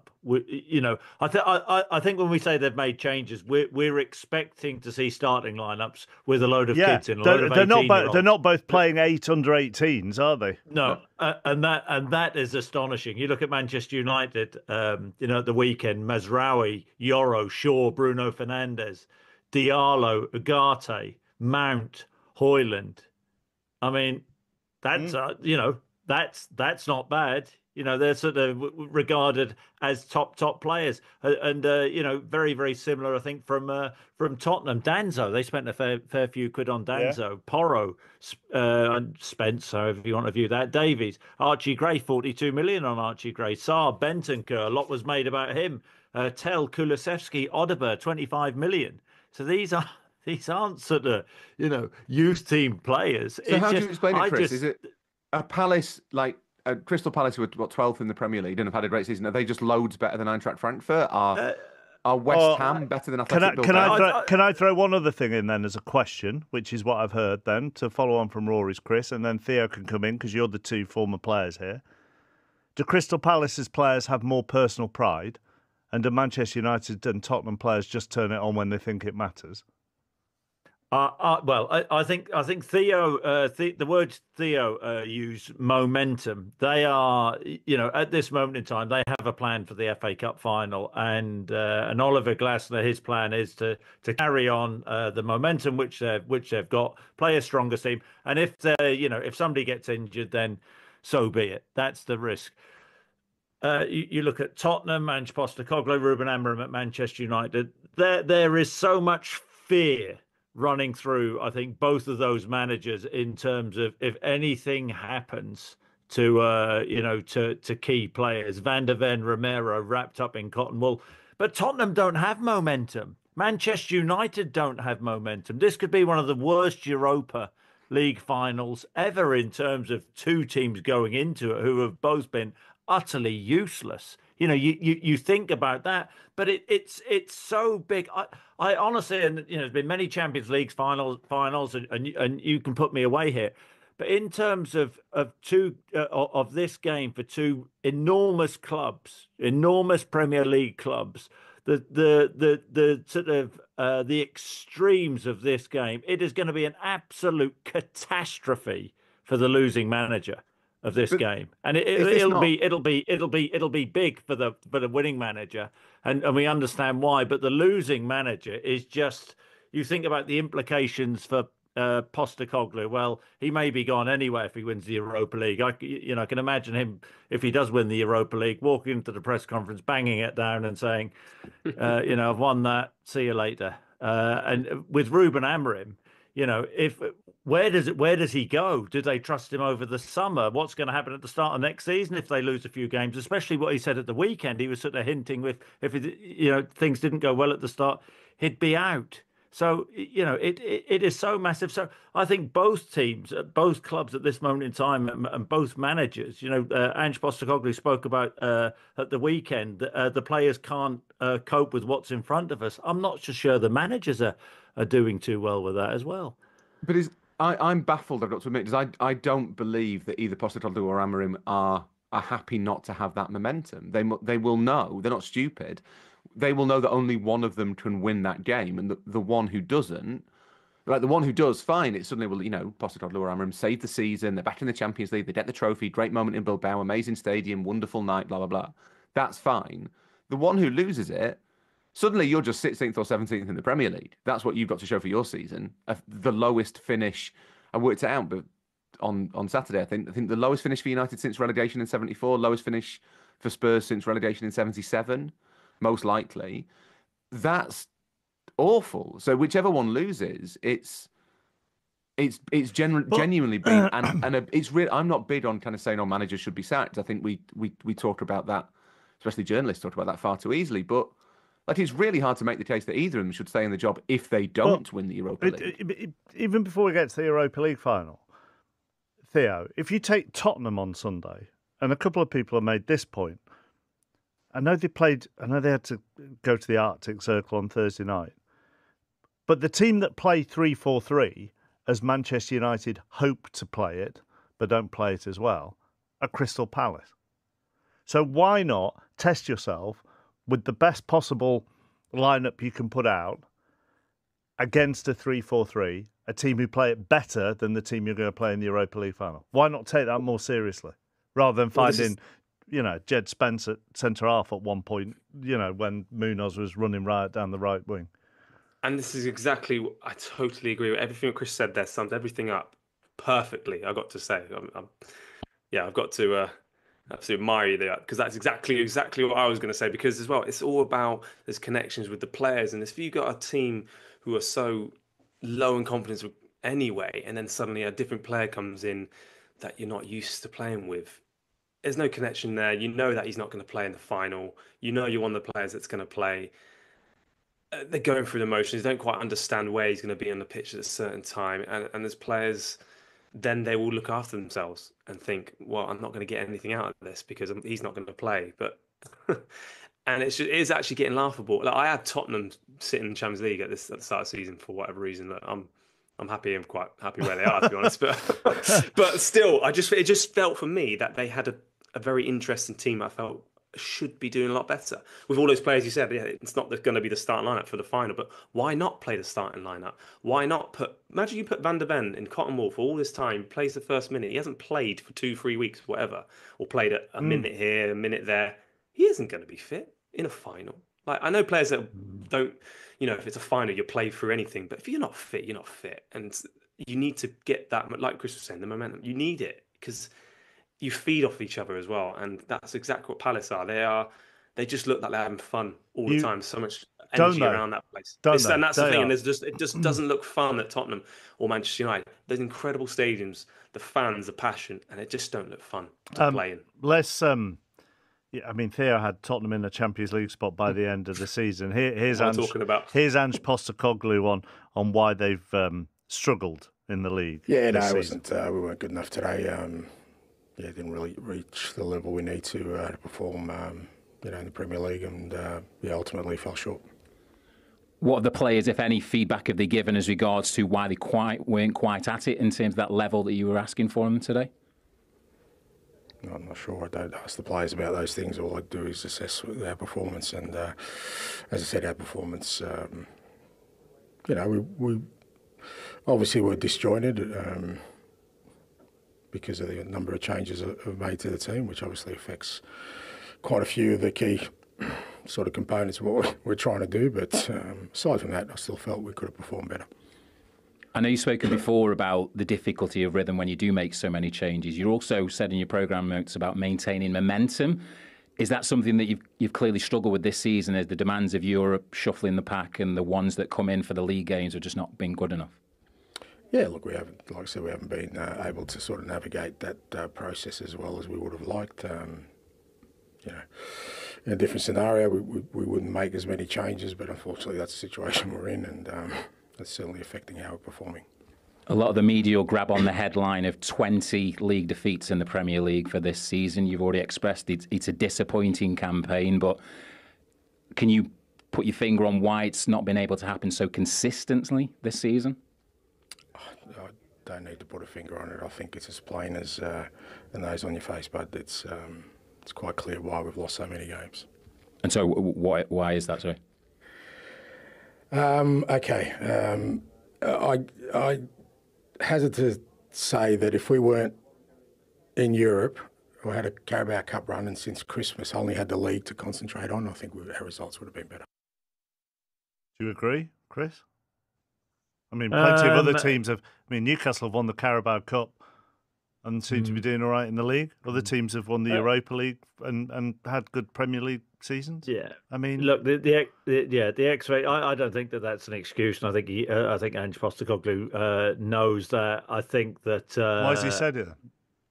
I think with sort of every week which goes on, you can imagine Amorim and Postecoglou, every press conference they go into, they know they're going to get grilled and drilled with every passing week, every poor result, and I think he was, he's very spiky, he's very defensive. You can't, with the expectations which are at Tottenham. what he achieved last season, they should have done much, much better than they have done. There aren't any excuses, which is why both are just clinging on to this Europa League. And if Postecoglou wins it, then the perception will change of him. What is going to be fascinating... Well, if you follow his train of thought, if they win the Europa League and go into the Champions League, they're going to have the same season in the Premier League next season. Yeah, well, yeah. Well, if I follow his argument, well, I'm not. Yeah, I think he's just throwing things out there, isn't he? He sort of is basically stumped in terms of where he can go and what he can say. They're just desperate to get this Europa League final round, and if he wins it, then he can bang that trophy down and say, well, I've won a trophy. Tottenham don't win many trophies. I've done my job. And Tottenham fans will love him for that. But it's going to be the opposite if they end up losing the final. Just going back to the discussion we had earlier, it's going to be absolutely fascinating because Tottenham have got a game on Friday night against Aston Villa, and Manchester United, they play Chelsea, don't they? Yeah. And that's their last game before the final. It'll be absolutely fascinating to see what their starting lineups are on Friday night. But they'll both be going into, presumably, they go into it, just Villa and Chelsea both going for the Champions League. So it's very hard to see either of them winning those games. So are you not going into the Europa League final totally devoid of confidence? No, but Theo talked about players being undercooked. You have to find that. You have to find that balance, that rhythm. Yeah. Try. It's. I think it's really difficult. But then their mindset will be, well, what if Van de Ven tweaks his hamstring? But then Van de Ven, when he goes into the final, might just be off it. I think the Europa League final is going to be the game of the season. It's going to be the Marvin Hagler against Sugar Ray Leonard of bald men fighting over a comb. It's going to be just fantastic entertainment. These two teams who've got literally the entire, not just their seasons, but kind of their managers' jobs rest on this one game. No, Ruben Amorim doesn't rest on this game. Not immediately. I think, that makes sense. That Postecoglou, if he doesn't win it, I think that's definitely him gone. I think even if he does win it, I think there's a very good chance he leaves. And I was going to ask Chris and Theo whether they think Amorim's kind of wide-eyed, radical honesty approach actually makes him more employable, more safe, more amenable than Postecoglou kind of staring at the ground and grumbling. But I think if Amorim doesn't get United into the Champions League, if the legacy of Ruben Amorim's first season or first 9 months at Manchester United is 16th place in the Premier League, being beaten home and away by pretty much every team. Every team that hasn't beaten United home and away for 40 years has done it this season. They're on 9 home defeats already under him. If he doesn't win the Europa League, then it takes one defeat. He said this himself. It takes one defeat at the start of next season, and his job is just as untenable long term as Ten Hag's and Solskjaer and Mourinho and all the others, because as soon as that perception sets in that they are fighting to save their jobs, ultimately they will not survive. It might take a year for them to actually be fired, but they will be fired. Theo, you were going to come in. Yeah, no, I just feel like it's we were savvy to seeing, obviously, the reaction of looking down like he was getting told off, like you're telling your son off, your kids. But it just, again, it doesn't, as a player, if you saw that visually, I always feel like eye contact is a massive factor in anything. If you want to be a leader, if you want to get your message clear across to people, eye contact is so important. And I actually got the sense that he wasn't sure what to say to answer the questions. Yeah. And it's the same like with his team. He's not quite sure. He talks about the connection, talks about, playing this system, but obviously the changes, we can't quite do it. You're meant to see these things. You're meant to be the manager of the club. You're meant to manage the club, but you can't do that in that sense. And for me, it just felt someone who felt confused. And I think he's confused with his team, doesn't know his best team. And quite frankly, it was one of those, we spoke about Maragakis earlier. Maybe the owners put a different kind of pressure on him by picking the team in a different way. Who knows? Look, but I get that sense that he's confused with the whole situation and doesn't know how to rectify it in this moment of time. And like you say, it comes down to this. But I kind of agree with you. I think I said I got asked Tottenham, in the Champions League, and I still stand by that. And I just, for some funny reason, I had him fourth though. In the league, Chappers. But I bet Marinakis makes eye contact. But you think this will be the game of the season, do you, Rory? I think as opposed to Barcelona-Inter, this is going to be better than Barcelona-Inter. Well, when Barcelona-Inter also featured one team that plays like a ridiculously high line, even when they shouldn't. Barcelona-Inter, both legs were incredible entertainment of really, like, two teams of really high level tactical prowess in Inter's case and huge individual ability. And this is going to be better for Barcelona.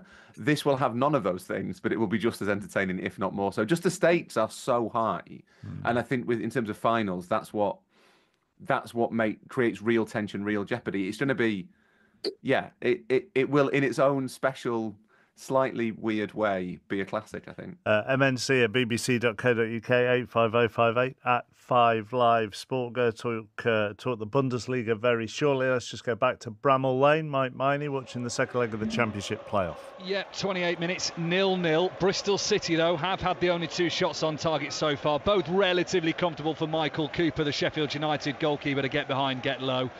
Bristol City dominating the ball as well. 61% possession. We're at the half-hour mark almost.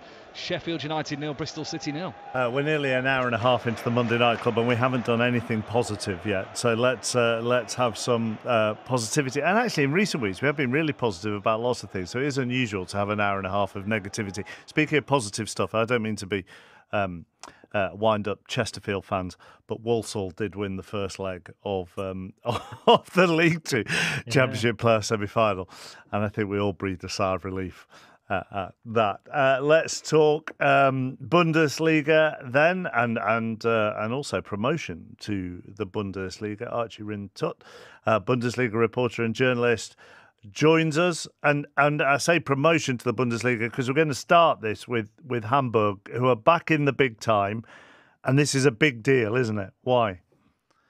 Huge deal, because a generation of Hamburg fans have not known what success feels like at all. I know a couple, for example, and I'm having to come to terms with that I'm going to see a new side to their personality in the coming months, in that I've never seen them happy before. And I asked one of them to describe to me why exactly it means so much. And he said, it feels like the first actual moment of success in my lifetime, not just success in the sense of avoiding total failure. Wow, how nice, this terrible thing didn't happen. We got away with it. And you understand that when you think about the fact that this is one of the biggest clubs in German football. This was their 7th season in the 2nd division, when before this was a club that had a clock erected in the stadium saying that they were the only club which had never been relegated from the Bundesliga. And then so far, up until this season, they had finished when there are 3 spots to go up. One of them is a relegation playoff spot in the 2nd division, meaning that you have a 2-legged playoff to play against the 3rd worst team in the Bundesliga. And Hamburg had finished 4th, 4th, 4th, 3rd, lost in the playoff, 3rd, lost in the playoff, and 4th last season. So they were used to always falling short, and they seemed cursed. Are they are neutrals happy that they are back, or have they been a comedic outfit to the rest of German football for the last 6-7 years? I think both. It is that thing that, because German football is so tradition laden, and there is such a big emphasis put on that the fans I know are sick of RB Leipzig, Wolfsburg, Hoffenheim filling up the division. And I mean, I was at RB Leipzig against Bayern the weekend before last, and RB Leipzig still can't fill up their stadium even for the Bayern game. And that's despite all the Champions League football that they've achieved in the last 10 years. And the fact is that Hamburg bring with them a huge support, will take many fans away from home. And it gives people that injection of nostalgia that this is the Bundesliga, how it should be. And that said, many people despise Hamburg because it's Hamburg. I live in Cologne, and who are also fighting for promotion, and I know that Cologne are also hated because of similar reasons. So yeah, I think generally people are happy to see them back, but in the same way that it's like, you know, it's a relative. They love them, but they don't like to show that they love them. Go on, Rory. Can you kind of place Hamburg for people? I think I'd say Hamburg are the biggest sleeping giant in European football. It is a massive city. They're former European champions. They should really be the second power in German football behind Bayern. Will they be able? Is there a pathway for Hamburg to be, obviously not next year, but in the near term future, relatively successful? What is it that's held them back for so long? Chronic mismanagement and chronically bad decision making across the club, which I think we have seen across the board in European football at big clubs. In the biggest problem I think you can have at some of these traditional clubs is having success way in the past, because people try and take ownership of that and say that I was the one who was responsible for that. You should trust me. And I think that there have been a lot of snake oil salesmen who have gone through the club and have been in it for themselves, as there have been at many of these big clubs. And I think that Hamburg's size has been part of the problem, that it's taken so much of pressure on these players' shoulders that they were continually falling short. That had always weighed down on the players a lot, and that they'd never found the right coach in the second division, at least, as well. To answer the other part of your question there, about them being the biggest sleeping giant, I think they're up there. I mean, in Germany as well, you have Schalke now, who are in quite a sleepy state, I would say, and quite far away from getting back to at least the position they held in German football. They never won the European Cup like Hamburg, for example. And I think, as you say, because they're in a city like Hamburg, you would think they have a chance of raising the finances. You would think to inject some money into the club, a la Stuttgart, for example, who are in a German city with lots of kind of famous industry, particularly in the car industry. So, it could. And you look at the way that Hamburg's rivals Werder Bremen really struggle, because they don't have that city behind them, and that is such or that kind of level of industry behind them and backing. So it is important in how the clubs run. Do you think they'll come straight back down next season, Archie, or do you think they'll make a fist of it? So it's the positive section. So here's the thing. It's the positive section. When Mark was telling me that there'd been such negativity on the show, and I saw you were on, Chris, I thought Chris will have had nothing to do with this at all. So, look, maybe there's hope in a man called Merlin Polzin, who is the man who has been responsible for this turnaround. He's actually been at the club for 5 years, but as an assistant coach. He's only 34. And what's so special about his story is that he used to be a fan who was on the terraces. But you've heard that story. Yeah, okay, sure. He had a season ticket. No. He was home and away. He went to Fulham away in the Europa League semi-final in 2010 and mentions that as, I think, a high/low point of supporting the club.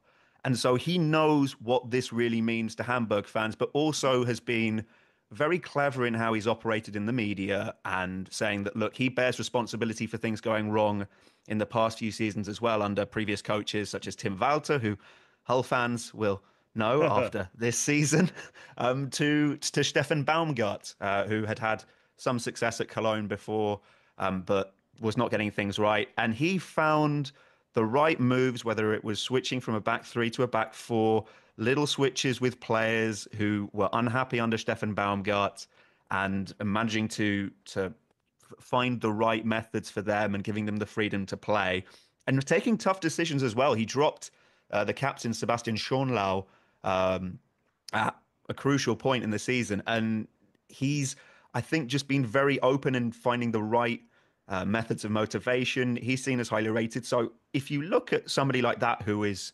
as curious to learn as he is and has this kind of momentum of the city behind him, look, it's going to be tough, but there's if you look at St. Pauli, who will have less resources than them next season, and cross-city rivals, which I think was also a dagger to the heart, the fact that St. Pauli got promoted before they did.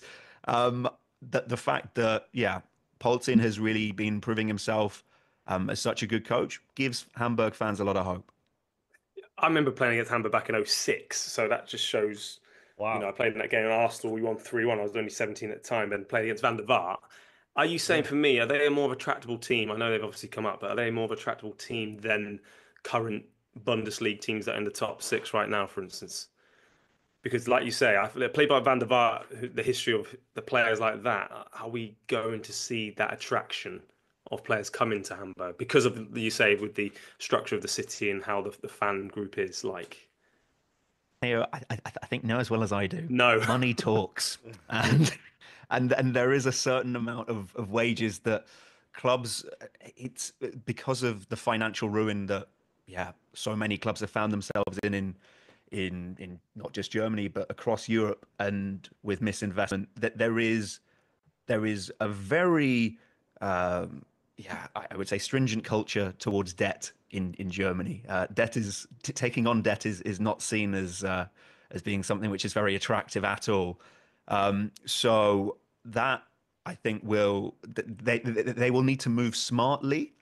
And Stefan Kuntz, who is the sporting director there, is in charge of the sporting side of things, has a lot of contacts in the game, and maybe some clubs have been leaning on their identification routes, as in who supported them as a kid, for example. Borussia Dortmund have done that before on the hierarchy side, and that's gone pear-shaped in quite a way. So yeah, that they're going to need to be creative, I would say, but I don't think necessarily big names was kind of the problem with the coaches that they were appointing. So I think what's been the correct thing was finding the right person, and I think that's probably a trap they need to avoid, kind of looking at big names and focusing who's going to be the right characters to be able to get them to stay up, first of all.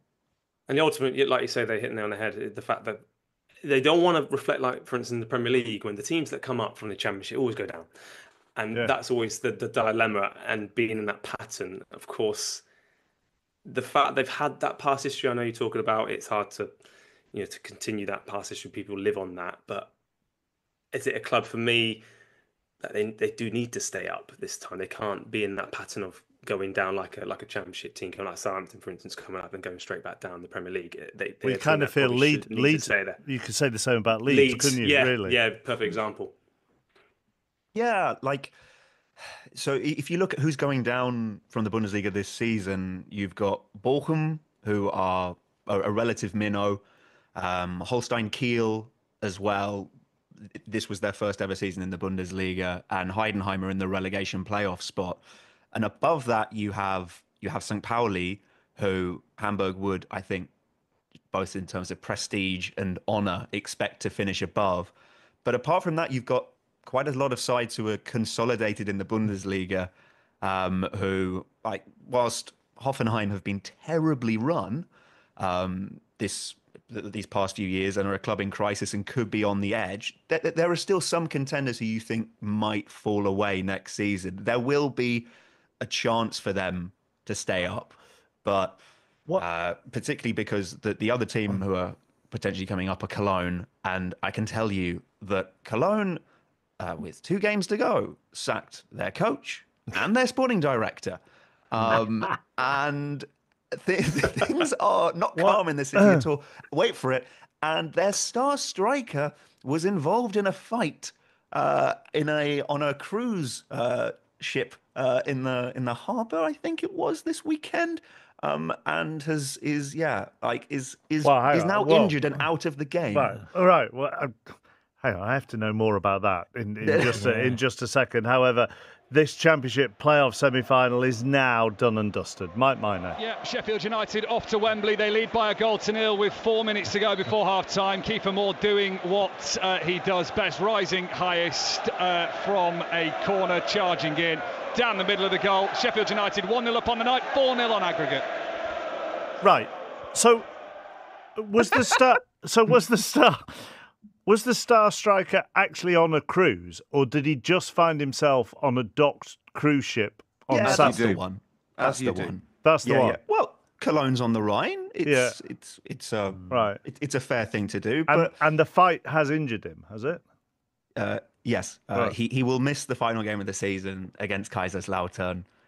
Cologne need a point to go up, but Tim Lemperle, who's 23, he and is likely to leave the club at the end of the season. I think, so the story goes, a few words were said in his direction, which he took exception to, and then there was a set to. He was like, well, wish him a speedy recovery, first of all, because he was hospitalised. Who could overhaul? I heard they were fighting over Jane McDonald. Let's look at Theo, because he's too young, will not get that reference whatsoever. Rory did. I don't know whether Archie did you, Archie? No, good. Okay. Straight over our heads, that one, wasn't it? Goodness me. For the older members of the audience, Theo, that they'll enjoy it, will they? They'll have enjoyed it. It was a good sort of age-related joke. Yeah. Moving back to the football, Bayern on Saturday night won the title. You interviewed Harry Kane. How was he? So I've had the pleasure of interviewing him quite a lot in the past 2 seasons. And I've never seen him smile from ear to ear as much as he did on Saturday. And I think that it was still very much sinking in. I spoke to him just before he lifted the trophy, where he somehow managed to extend his smile even further.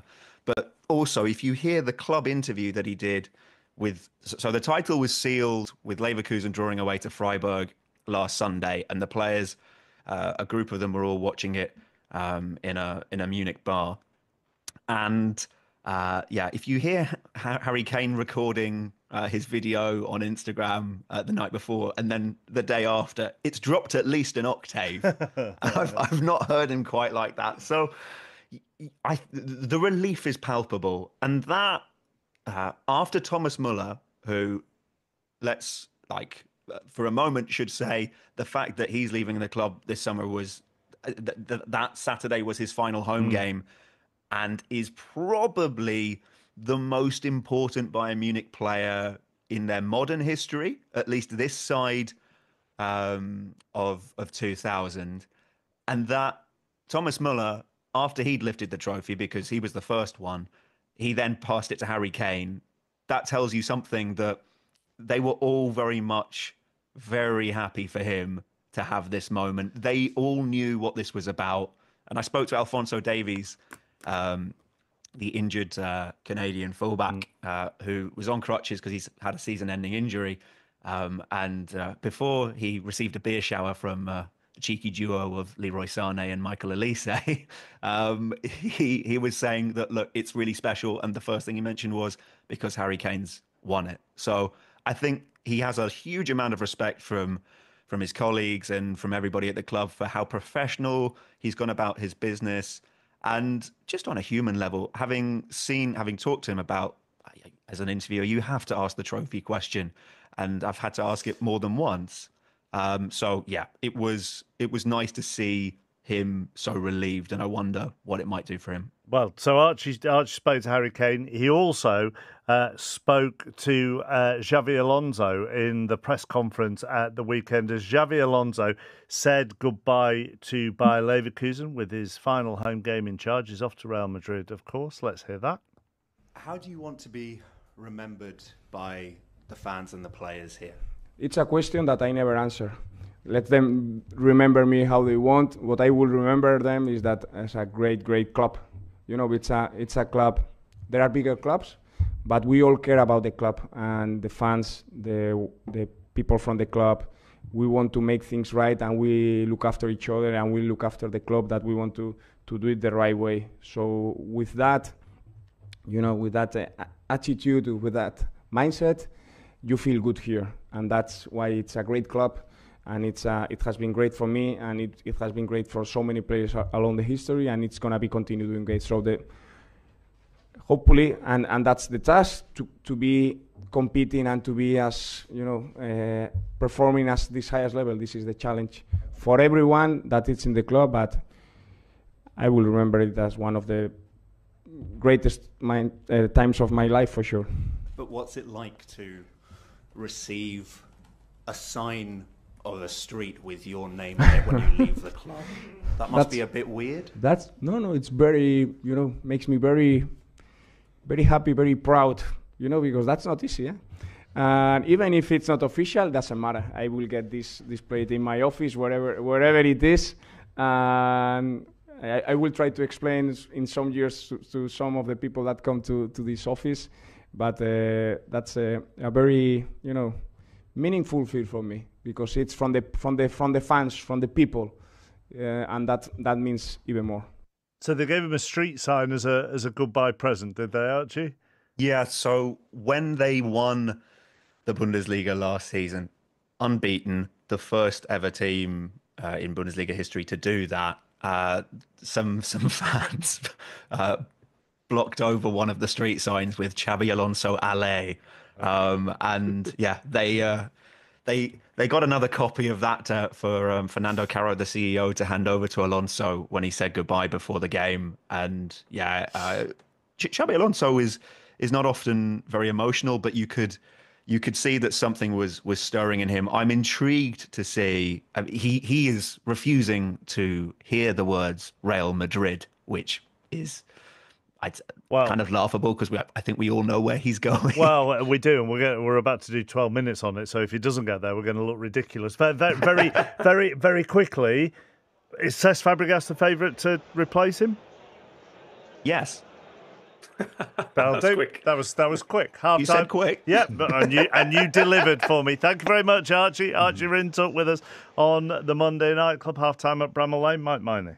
Yeah, Sheffield United 1, Bristol City 0. Kiefer Moore's header 4 minutes from the break has the Blades booking Wembley. The visitors started better, more shots, more of the ball in the opening half hour, but 30 minutes was the turning point. Sheffield United moved into second gear, ramped up the pressure, got their reward. 1-0 up on the night, 4-0 up on aggregate, cruising to the playoff final. Time to book Jane McDonald. Theo. I don't get that joke. Does Xabi Alonso get booed out of interest? Is he getting booed? Or we just he was in. He was. Yeah. There was a scene where he kind of clambered up the stand to go and stand in front of the ultras and lead them in a chant. So I think there is no antipathy. So no Trent, Alexander-Arnold. Okay. No, I think Leverkusen knew, the fans will have known that Alonso saw it as his first step. I think a lot of them, I guess, would be, don't want to speak for Bayer Leverkusen fans, but I think a lot of them would probably have been quite relieved that he didn't leave after last season. There was a suggestion that, he unbeaten season, Europa League final, they did the double in Germany. Why not just walk away almost on a perfect job? And he said he was going to stay. So I think they knew that this was this almost felt like a bonus season. There doesn't appear to have been any kind of bitterness or rancour at all. When Archie talked about who was getting relegated, Chris, if people were watching on the iPlayer, why did you look so aggrieved that Holstein Kiel had been relegated? Well, to be honest, I mean, I'm not saying I know German football that well, but I'd never heard of them. Oh, right, okay, fine. right. Hey, had you? Do you know which part of Germany they're from? Or Rory? Let's put Rory on the spot. He knows. They're from Kiel in the east. They're one of the rare Eastern German teams that have made it into the Bundesliga, I think. The reason I knew it was their first season in the Bundesliga, and I knew I've seen Heidenheim play in Heidenheim, and that's a tiny town. The fact that they're there is astonishing. I thought your question was a good one, Chris. I think in the Bundesliga, there is still the gap between the Bundesliga and the second division is not as big as the gap between the Championship and the Premier League. So I think Hamburg will come up at least with a chance of staying up. Xabi Alonso going to Real Madrid with Carlo Ancelotti leaving and becoming the next Brazil manager. The Brazilian FA president said as follows: bringing Ancelotti to lead Brazil is more than a strategic move. It's a statement to the world that we are determined to regain the top spot on the podium. He is the greatest coach in history, and now he's in charge of the greatest national team on the planet. Together we will write glorious new chapters for Brazilian soccer. You've obviously played under him, Theo. When you look at the Brazil squad and you look at his man management qualities, is this a good fit? Yeah, do you know, I kind of feel like it is a good fit. I'm not quite sure on the best nation in the world at this moment in time. I'm not quite sure when the last time they won something. When was that? 2002, was it? Maybe the World Cup. Am I wrong? Yeah, well, the World yeah, Cup. so, yeah. So, but yeah, I think as well his man management skills with the exceptional talent he's just going to have to control. I think he can, because as well he can deflect it from different situations. I think he will really connect with them in a different way that they've never been used to, and I think that'll be a difference for Brazilian football to bring out that. Let them express themselves again. I think he wants to encourage that. I think that's his strength for you. Is his connections. Yeah, that's his quality. I always feel like he wants the people to express themselves in a manner, and I think, look, it didn't quite happen to him at Everton. There was patches of when it did, but yeah, you can't not doubt he's one of the most successful managers that ever existed. So yeah, I think it's a really good move. I think the fact that it'd be interesting the fact it's not on a day-to-day. So obviously, international level is a completely different style to what he's used to, because I feel like he loves the day-to-day. But I think at his age he's at now and what he's achieved in football, I think it's a good fit. I really do. I think all of that's true, and it's also a massive humiliation for Brazil as a football nation. Here we go. Yeah, because and so are you for this then, Rory? If they don't, so Brazil don't fancy a Brazilian coach, then I think it was I mean, Chap was saying here we go doesn't make me think I'm going to get a fair hearing. I can see completely why they've done it. Theo is completely right. Ancelotti is one of the greatest managers of all time. I think with that profile of squad, what you need is somebody who has that kind of that soft touch, that human touch, that ability to be flexible in the way that he plays, to try and work out how do you get Vinicius and Rafinha and Rodrigo and all of the others into a team? That is a question that Carlo Ancelotti is better qualified than most people on the planet to answer. I would also quibble with the idea that Brazil are the greatest national team. They have not only have they not won a World Cup since 2002, Theo, they haven't come close to winning a World Cup since 2000. But historically, they have the most titles. I suppose they do historically have the most titles. So yes, he can. The CBF can claim that. But I think it's a shame that do you know what, Chris? I'll be amenable, because I don't want Chappers to accuse me of being cantankerous. No. If the CBF, the Brazilian Football Federation, appoint Carlo Ancelotti at the same time as they instigate major change to try and encourage their clubs to allow coaches to survive for more than 3 months at a time, if they start trying to bring through youth coaches who are Brazilian, if they start looking at inculcating a kind of managerial culture that matches that country's incredible football culture, then it's a good thing. If they don't, it's a sticking plaster, not addressing the root cause, and it's a humiliation for Brazil. Is it similar to England? Yeah. Is it just similar? England should be embarrassed that the person best qualified to manage their national team is not English. That is embarrassing for England as a football culture, just as this is embarrassing for Brazil. But the Argentinians don't do it. It's not embarrassing. It is embarrassing. It absolutely is embarrassing. No, it's not. Because if you're trying to become the best, and elite, you get the best person for the job. It doesn't matter what nationality they are. And you have said Ancelotti is the best person for the job, but yet you're still angry about them not employing a Brazilian coach. That doesn't actually make sense. It does. More disappointing. Football, Chris. It's international football. It's meant to test how good you are as a football team. And I would. Chappers has suggested that this is a ridiculous point of view before. No. He made me say that I thought the bus driver should also be Brazilian, because he's like that. But the manager, to me, if you can't produce coaches, then there is something wrong with your football, with the way you are doing football. And I think that's true in England, and I think it's definitely true in Brazil. Are the comparisons fair though, Rory? The state of Brazilian coaching is down to circumstances that are different to English coaching.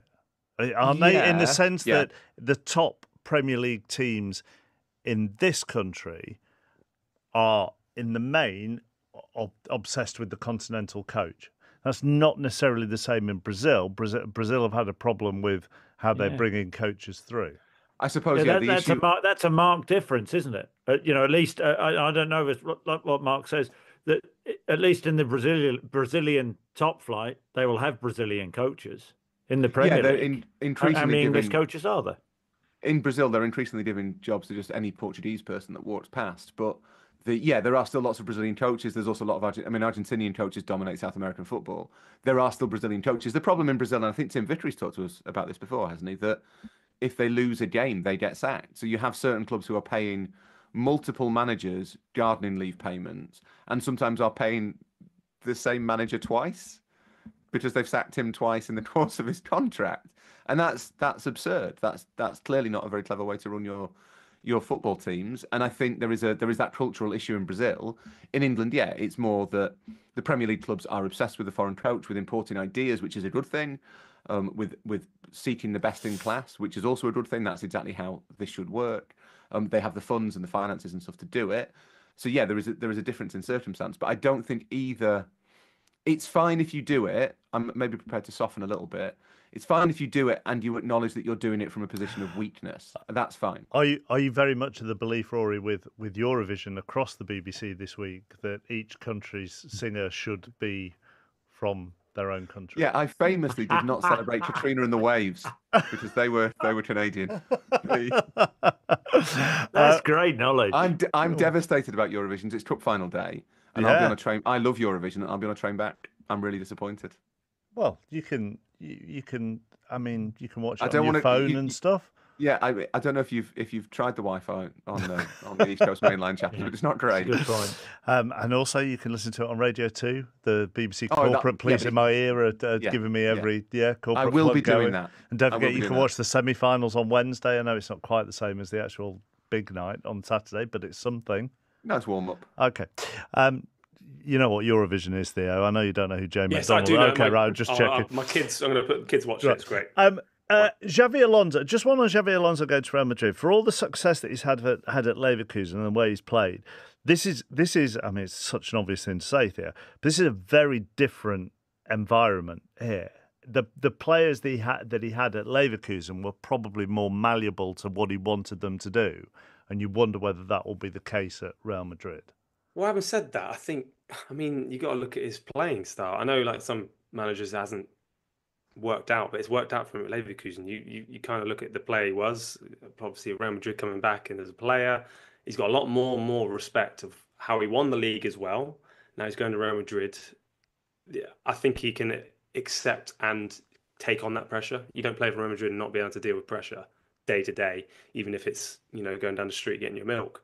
I think he will be able to deal with it because he's got a really calm, elegant feel about him, and he gets his message across clearly. And I think essentially that's what Real Madrid need, any clear boundaries, which are going to help them be successful, and he'll be very successful. I do believe that. Even in delivering those messages to Mbappe, Chris?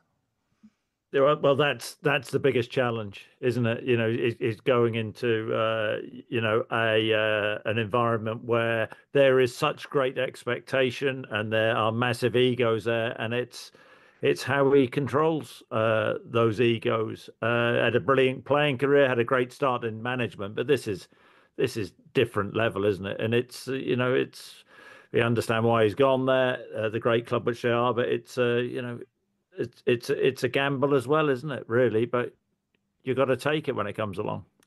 And then the other thing, Rory, as a final one, is he coming in from a position of strength given Real Madrid's relative failures this season? Yeah, it's maybe slightly easier to follow Ancelotti after this season, given that they're obviously out of the Champions League. Look like they'll lose the leader after another insane Clasico at the weekend. But I'm fascinated by it. Alonso is very flexible. He's very kind of versatile in the way he plays. He's not Ruben Amorim coming in saying, I'm playing 3-4-3 and you have to do it this way. He will change to suit. But I don't know how you have like a modern system, the sort that Alonso's played at Leverkusen, if you have potentially two players who just don't do the defensive work. Just Vinicius and Mbappe don't track back. So unless he can solve that, it will be difficult for him to kind of implement his ideas. I think he seeing what he does at Real Madrid, seeing them actually have that sort of manager for the first time in a long time, without any disrespect to Ancelotti at all, I think is absolutely fascinating. Thank you very much for all the messages you've sent this evening. Thank you for watching as well.